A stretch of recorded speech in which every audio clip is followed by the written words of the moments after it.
All right, we're looking at Unit 8, Lesson 7 homework. Just taking a look at question number 1, and then I'm going to have you try question number 2 and 3 on your own. But to get started here, you should plot the points A and B, and point P is somewhere on A and B so that it's divided into a 2:3 ratio from AP to PB.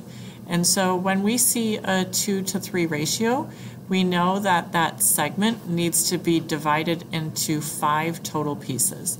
So what I'm going to do is I'm going to count basically the slope, how much I have to go up and over to get from A to B. And so if I'm going up, this is 5, and all the way over here, this is 10.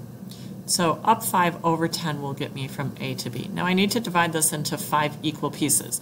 So if I divide that by 5, I would be getting, so I'm putting it over 5, that means I would go up 1, divide that by 5, and I would get 2.